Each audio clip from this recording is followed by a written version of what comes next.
بھی چھپوانا چاہیے، بہت بڑا اعلان بھی کر، پھر وہ ان چیزوں سے باہر نکل جاتا ہے، توجہ اس کی اللہ تبارک و تعالیٰ کی ذات کی جانب ہو جاتی۔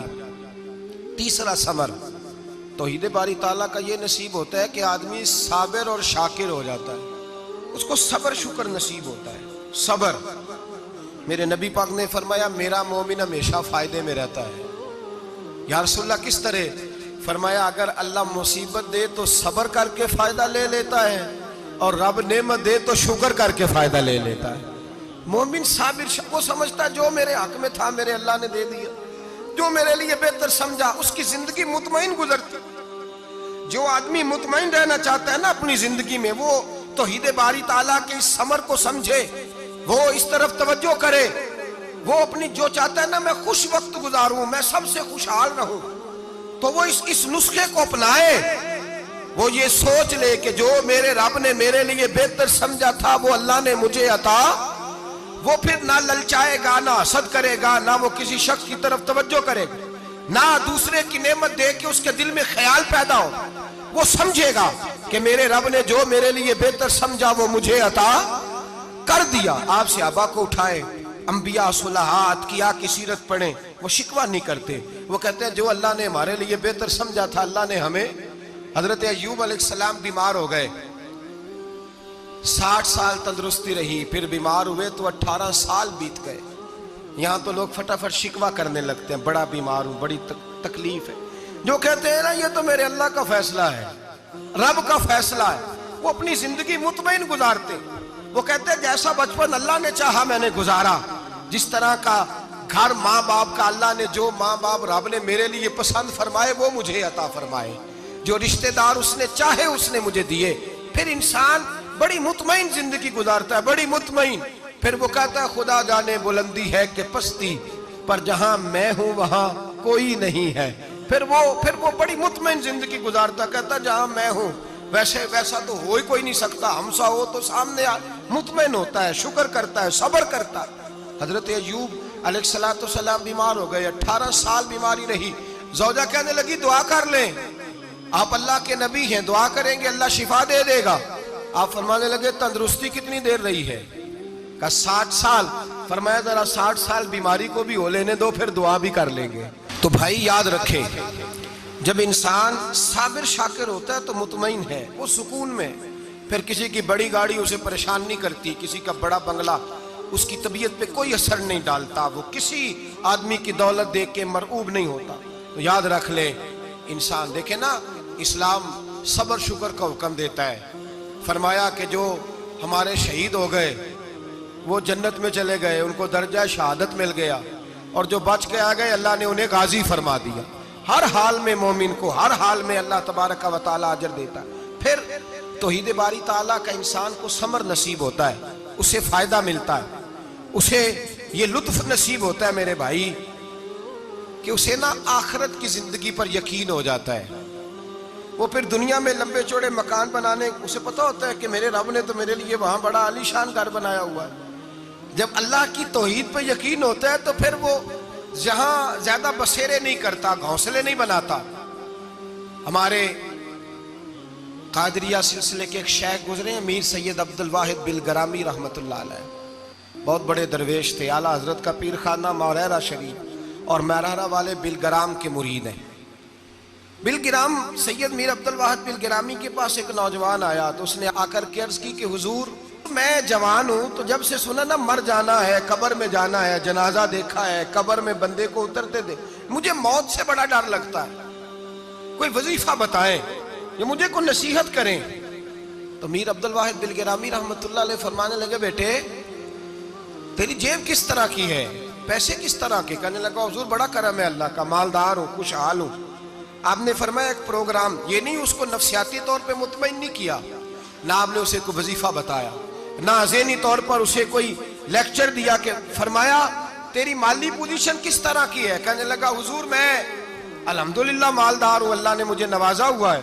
آپ فرمانے لگے اس طرح کر، روزانہ کی بنیاد پہ صدقہ دینا شروع کر، اور فرض نماز کے ساتھ ساتھ روزانہ کی بنیاد پر چند نفل پڑھنے شروع کر، صدقہ روز دے، 10 روپے دے لیکن دینے روزانہ ہے۔